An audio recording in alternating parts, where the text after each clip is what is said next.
안녕하십니까. 공작관TV 그레이트 게임 최수용입니다. 오늘도 저희 방송을 애청하시는 대한민국의 국민 여러분, 그리고 해외에 계시는 동포 여러분, 매번 저희 방송 공작관TV 그레이트 게임을 애청해 주셔서 감사를 드립니다. 오늘 저희 인도 태평양 전략연구원 이것을 오픈한 이후에 여러 곳에서 대한민국의 선각자들과 대한민국의 애국자 여러분들과 또 선배 후배 할 것 없이 저희 홈페이지를 통해서 연락들을 주고 계십니다. 오늘은 특별하게 저에게 개별적으로 연락이 온 한 가지를 국민 여러분들과 함께 공유하고자 합니다. 내용이 냉정하게 측근과 주변을 평가하고 제2기 내각을 편성하라, 이런 제목이 되겠습니다. 보내주신 내용을 제가 아래와 같이 공유하도록 하겠습니다. 대통령은 국가와 헌법 수호 책무를 다하기 위해서 국방체제에서 최고의 전략적인 정상, 최고 군 통수권자, 국군의 최고 사령관으로서 헌법과 법률이 정하는 바에 의하여 군령과 군정에 관한 행사를 해야 한다. 국군의 최고 사령관으로서 군령과 군정에 관한 권한을 행사한 대통령은 박정희와 전두환 대통령 두 분뿐이었다. 정치적 기반이 약했지만 장기 집권을 한 것은 안보와 외교로 국내 정체를 돌파할 수 있었기 때문이다. 윤석열 대통령은 제도권 정치권이 배출한 대통령이 아니기에 제도권 정치권 안에 측근 정치와 위정자 통치를 하면 반드시 실패를 하게 된다. 군주론을 읽어야 할 것이다. 여당의 김무성 중심의 오래된 구조를 살피고 EJ 전략으로 당을 장악하고 친정체제를 구축하여야 한다. 본인이 위화도 해군으로 역성혁명했다는 사실을 모르면 그냥 한국 정치에 편협한 의리와 의전과 형식에 빠지면 이명박 수준의 도덕적 무기력으로 끝날 수도 있다. 목숨을 걸어야 한다. 야당과 민노총과 반역 세력의 저항을 주저하고 옛 감찰 인연이었던 박영수 등을 고려하면 총선에서 중간평가를 당하게 된다. 측근들은 권력파리가 되면 함께 평가를 받고 공도 동망하고 무너지게 된다. 국민이 원해서 역성혁명을 한 이상 김무성 계열의 내각제 세력을 쳐내고 정치 교체와 체제 혁명을 해야 하며 한미일 공조체제를 이용 김정은을 요리하여 남북을 다스리는 총통이 될 생각을 해야만 한다. 지금 자유파가 우월적 자신감을 갖고 전세를 역전시키고 있다. 물리적 압력 행사를 위해 청렴 결백, 구구 결사 동지들과 세력을 규합하고 선의의 경쟁을 시켜야 한다. 외교 분야의 물갈이는 좋은 신호라고 하겠다. 서울대학교 검사 출신, 고대 관료와 뉴라이트 출신, 육사 장군 출신만으로 윤석열 정부의 혁명을 주도할 수 있는 현대판 신진사대부를 만들지 못한다. 집권 내각 1기 장관과 요직에 앉은 자는 평가해야만 한다. 윤 정부의 현저하게 기여한 자, 무리만 일으키고 복지부동한 자, 자기 정치만 한 자를 각각 분별하고 그에 맞는 보상을 해야 한다. 집권 1년이 지나도록 윤석열 세력이라는 확고한 충성 세력과 시대를 끌고 가는 담론 이데올로거들과 거대 야당과 싸울 수 있는 신진 사대부들이 있는가? 국가혁명을 위한 기준이 과연 있는가 말이다.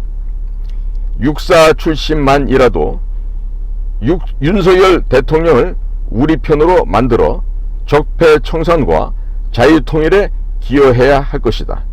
권력을 쫓는 양아치가 되지 말고 권력을 돕는 호위무사가 되어야 한다. 권력 가까이 있을수록 잘해도 구설수에 오른다. 윤석열 대통령은 주변 측근 평가를 해야만 한다. 살찐 호가호위 세력을 경계하라. 윤석열 대통령이 실패하면 자유우파 재집권이 어렵다고 본다. 그래서 충직한 직원을 한다. 냉정하게 측근과 주변을 평가하고 제2기 내각을 편성하라. 이상이 보내주신 우리 사회의 애국지사의 글이 되겠습니다. 제가 이 글에 대해서 좀 평가하면서 제 의견을 좀 더 첨언하고자 합니다. 현재 오늘 날짜 현재로 조태용 주미 한국대사께서 외교안보실의 실장으로 지금 발령이 났습니다. 전임자였던 김성한 대통령의 초등학교 동창이었던 김성한 씨는 결국 물러날 수밖에 없었습니다. 그런데 지금 주변에서 오는 우리 요원들과 여러 사회 계층의 선후배 여러분들의 의견을 볼 때 김태효라는 인물, 현재 국가안보실 제1차장으로 되어 있는데 그 자는 범죄를 저질렀던 자로 국가기밀 문건을 들고 외부로 나갔던 자로 반드시 그 자리에서 해임하는 것에 그치는 게 아니라 반드시 실형을 살려서 감방에 쳐 넣어야 된다는 얘기가 지금 아주 팽배해지고 있습니다. 자, 그가 2010년 천안함 사건 폭침과 연평도 포격 사건 이후에 독가방을 들고 다니면서 중국으로 와서 북경에서 북한 요원들을 접촉하고 했었고 심지어는 개성까지 찾아가서 돈가방을 들고 흔들었던 것을 우리는 잘 알고 있습니다. 그러면 과연 돈가방 흔든 것으로 끝났을까요? 그들에게 약점 잡힌 것은 없었을까요? 김태효 현재 국가안보실 제1차장은 반드시 해임시켜야 되고 또 그 죄를 물어서 왜 국가의 비밀문서를 들고 나갔는지에 대한 분명한 해명이 아니라 거기에 대한 응분한 조치를 해야 되겠죠. 국가 기밀을 들고 나갔을 때 왜 들고 나갔을까? 적들에게 포섭당해서 주려고 했을까? 아니면 왜 갖고 나갔을까? 분명한 거기에 대한 설명이 있어야 하겠습니다. 자, 그런데 말입니다. 현재 지금 외교안보실 실장 하나 교체된 것 같고 될까요? 지금 우리 대통령께서 미국 방문하기 앞서 해야 될 일 한두 가지입니다. 제일 중요한 게 핵 문제가 있습니다.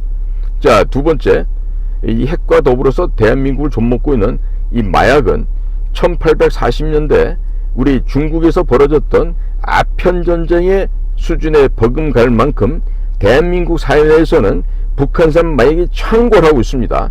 그런데 이 마약을 갖다가 제대로 지금 검거를 못하고 있어요. 지금 한동훈 장관께서 무슨 마약 검거를 하기 위해서 어쨌다 저쨌다면서 그 이유를 이태원 사고의 이유로 둘러대는 이 한심한 경찰 조직이 있는데요. 이런 자들을 데리고 어떻게 무슨 마약 사범을 검거할 수 있겠습니까? 지금 마약을 잡기 위해서는요, 무엇보다도 국가정보기관에서 정말 눈에 불 켜고 이들 조직을 일망타진해도 될까 말까인데 지금 그것이 잘 안 되고 있죠. 자, 그 다음에 대통령이 해야 될 이번에 큰 난제가 핵 문제, 또 국내 마약 처리 문제가 있는데, 자, 세 번째로 반도체 지원법인가 해서 미국이 요구하고 있는 반도체에 대한 모든 자산을 송두리째 가져가려고 하고 있습니다. 이거 좀 막아내야 되거든요. 그러면 중국과는 디커플링해서 중국에 있는 우리의 SK라든지 삼성의 그 반도체 생산 기지가 전부 한국에 철수해 온다 하더라도 그럼 더 이상 미국에 나가서도 안 되죠.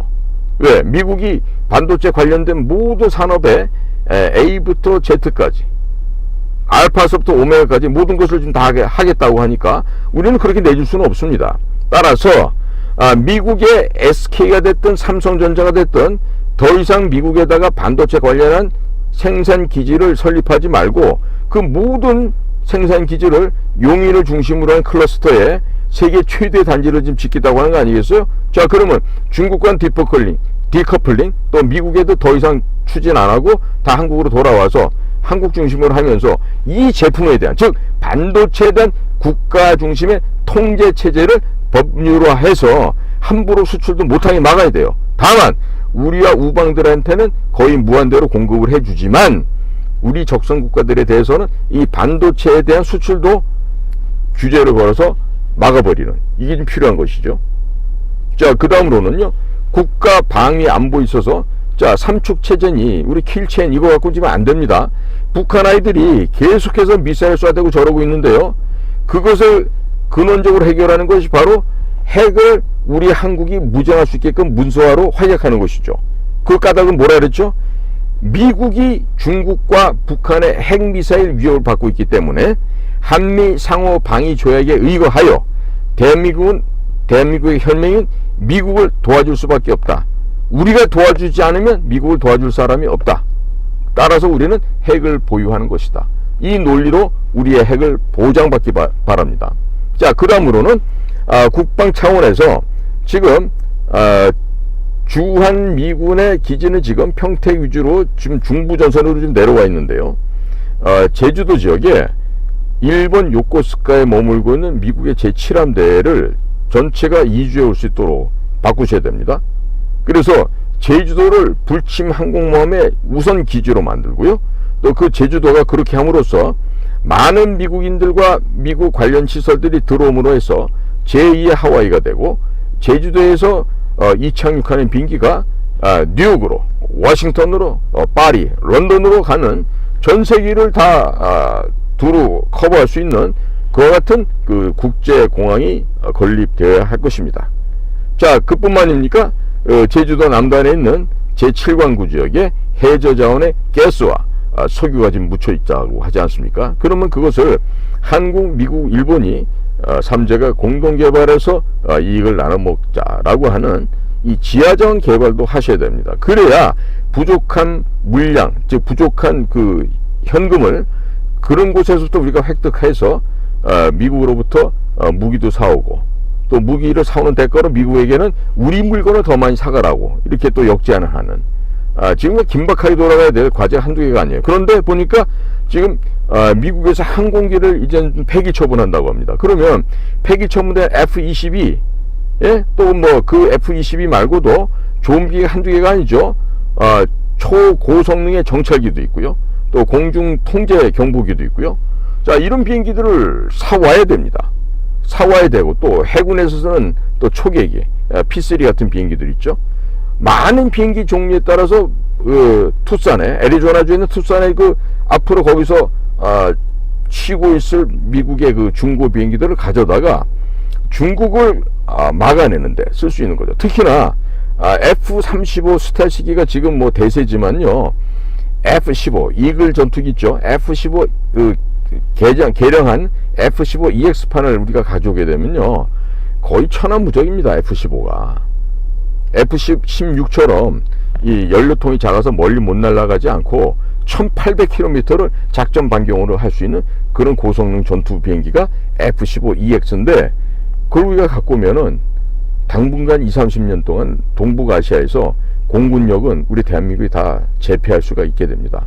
자, 그럼 이와 같이 많은 숙제들이 지금 대통령 앞에 산재되어 있는데, 국가안보실장이 그동안 제 역할을 못했죠. 국민학교 동창인데 그런 식으로 일하면 안 되죠. 그런데 여기서 김성한 하나 교체하는 끝나는 게 아니라 김태효도 당연히 교체될 뿐만 아니라 김태효는 구속 수감시켜서 그 죄를 엄벌에 쳐야 되는 그러한 자가 되겠습니다. 이 또한 대통령실에서 특히나 인사 관련해서 일하시는 분들이 잊어서는 안 돼요. 대통령에서 다 맡기지 말고, 대통령 어깨에다 짐 얹지 말고 밑에 있는 참모 보좌진들에서 일 제대로 하시기 바랍니다. 자, 이러면서 중요한 게 뭐냐면, MB 시절에 호가호에 했던 그런 자들 있죠. 지금 또 나오면요, 이 나라 망합니다. MB 시절에 나왔던 사람들이 또 나와서 뭘 장관하겠다, 차관하겠다, 뭐 어디 위원장 하겠다 이러고 또 설치는데, 그러면 망해요. 심지어 여튼 뭐 공기업이나 이런 데까지 다 가겠다고 하는데, 당신들 잘못해가지고 MB 대통령 깜빵 간 거 기억들 하시죠? 국가가 없고 민족이 없고 그저 돈밖에 모르고 자리 싸움만 했던 고소영, 고려대학교, 소망교회, 영남 사람들, 정말로 조심해야 될 사람들이고 경계의 대상들이죠. 저도 사실 우리 조상을 따져보면 저 경주 최가입니다. 경상북도 경주가 저희 본향입니다. 그런데요, 제가 안전기획부에서 또 국정원 같은 데서 생활해봤더니요, 정말로 결정의 순간에 등 돌리고 배신 때리는 놈들이 경상도 놈들이 더 많아요. 그러니까 이게 우리가 지연, 학연, 뭐 혈연 이런 걸로 일을 하기 때문에 나라가 이 모양 이 꼴이 된 거예요. 그러니까 하면 안 되겠죠. 지금 말이에요. 외교 안보 라인을 바꾸지 못하잖아요. 그러면 5년 동안 갈 수 있는 사람이 김건희 여사밖에 없네. 그러면 그럼 김건희 여사님이 외교부 장관도 하고 국정원장도 하고 다 해야 되겠네. 이렇게 되면 안 되죠. 대통령하고 같이 목숨 걸 수 있는 자들이 그 자리에 가야죠. 자, 박진 장관도 국회의원 출신이니까 내년에 또 총선 출마한다 할 거 아니에요. 그러면 외교부 일 제대로 하겠습니까? 이렇게 되면 안 돼요. 그 다음에 국방장관, 이 사람 경력을 봤더니 소령 때부터 기무사 무슨 보좌관, 당시 이제 보안사가 되겠죠. 거기 무슨 보좌관 생활하면서 미국 테네시 가서 공부하고, 아니 영관 장교가 박사학위 받는다 한 도합 한 7년 정도를 미국에서 생활한 사람이 보니까 깜짝 놀랐죠. 아니 어떤 장교들 보면 특전사에 가가지고 소위 중위 대위 하면서 말이죠, 특전사 팀장까지 하면서 또 소령 중령 되면 또 지역대장 대대장 하면서 야전에서 후배들하고 부하들과 함께 중령 대령 달고서도 그냥 훈련만 나가면 이 얼굴에 시커멓게 칠하고 가가지고 같이 낙하산 타고 천리행군하고 하는 우리 그런 장교들도 있는데, 아니 이종석 국방장관 봤더니 제대로 군대 생활한 게 없어. 미국에서 학위 받는다고 7년인가 보낸 사람이래. 근데 그런 사람이 어떻게 국방장관이 돼요? 도대체가 말이지, 어떻게 지금 우리 대한민국에 군령이 섰길래 그런 자가 지금 와가지고 국방장관 한다고. 최근에 하사관들 월급이 얼마인지도 모른다는 사람이 지금 국방장관 이종섭 아니에요? 그럼 그런 사람들 어떻게 해요? 빨리 가르쳐야지. 아니 그리고 어차피 말입니다, 지금 삼성장군 사성장군은요 전부 다 문재인 시절에 별다른 사람들이에요. 그러니까 대통령은 이렇게 문재인 시절에 이 비벼서 아첨해서 그 코맹맹이 간신소리 가면서 별다른 애들 있죠. 전부 다 목 쳐야 돼요. 뭐 아직도 모르십니까 내 이야기를? 군대에 진짜 장교들은 중령 대령에 있으면서 아첨 아부를 못한 사람들이에요. 그래서 별을 못 달고 나가요. 대부분이 그렇습니다. 그리고 진짜 야전에서 큰 야성이 있는 무인들은요 행정장교 출신에 손 비비고 아양 떠는 그런 애들한테 밀려서 별을 못 달아요. 지금 국방부에 별 달고 있는 아이들 보십시오. 그 별 같은 보입니까? 어제 이제 PX 방위병 같은 애들이 지금 양쪽 가슴에다 별 달고 있잖아요. 그것들이 어떻게 우리나라의 장성이에요? 그냥 뭐냐면 전투력 없이 그냥 예스 잘하는 애들이 지금 별 달고 있는 거예요. 국가정보 같은 데도 마찬가지예요. 현장 가서 일할 수 있는 놈들은 절대로 못 가는데 그저 예스 하던 애들이 전부 다 국장, 심지어 차장까지 갔어. 근데 저는 그 차장 갔던 애들은 차장을 그만뒀다고 신문에 나와서, 방송에 나와서 내가 알았다니까요. 깜짝 놀랐죠. 어떻게 저런 애들이 국가정보원 차장을 했을까. 놀랄 일인데 현실이었어. 이미 걔들이 차장을 하고 나갔다고. 이런 식의 지금 군대고 정보기관이. 근데 경찰은 또 어때? 윤희근이, 아니 군사훈련이 대규모로 예정되어 있고 대통령이 지금 무슨 중요한 행사를 하는데, 윤희근 경찰총장은 당시 이태원 사고 날 때 지방에 내려가서 술 먹고 뻗어 자고 놀고 있었잖아. 근데 학력을 봤더니 경찰대학, 거기다가 중국에서 사회과학원에서 무슨 법학 관련해서 학위를 받았대. 사회과학원 간첩양성소라고 알려져 있는데, 그러면 아니 석사 박사 학위 받을 데가 없어서 중국 가서 그 공산당 걸 해갖고 받아와요. 냄새가 나죠. 이것도 윤희근이도. 경찰에 그런 아이들이 한둘이겠어요. 그 있잖아요, 제복을 우리가 존중하고 존경해야 되는 사회가 돼야 되겠지만, 군이 됐든 경찰이 됐든 뭐가 됐든 말이에요, 이 머릿속에 똥만 들어간 놈들이 한둘이 아니에요 지금. 특히나 지나간 세월 동안에 반드시 뭐 문재인 때만 그랬던 게 아니에요. 저는요 우리 국가정보원 같은 기구는요 이명박 시절에 원세훈이라는 사람이 있을 때 우리 조직이 완전히 이 허물어져 내리는 걸 봤단 말이에요. 그러니까 이 능력 안 되는 이 MB 시절에 그 옆에서 딸랑거리던 이런 시녀들, 그런 그 십상시들은 절대 이제 윤석열 정부 하에서는요 들어오면 안 돼요. 제2의 MB 정권이 되고 대통령 임기 후에 MB하고 똑같이 감방 가는 일이 생겨요. 형무소 갑니다. 자, 그러면 대통령님 어떻게 하시겠어요? 생각 잘 하십시오. MB처럼 그렇게 처참하게 망가지고 싶으시면 그냥 지금 MB 때 썼던 사람들 데려다 쓰세요. 네, 앞으로도 저희가 계속해서 충고를 드리겠지만 정말 생각 잘 하시고 잘 판단하시기 바랍니다. 오늘도 저희 공작가TV 그레이트 게임을 경청해 주셔서 고맙습니다. 감사합니다.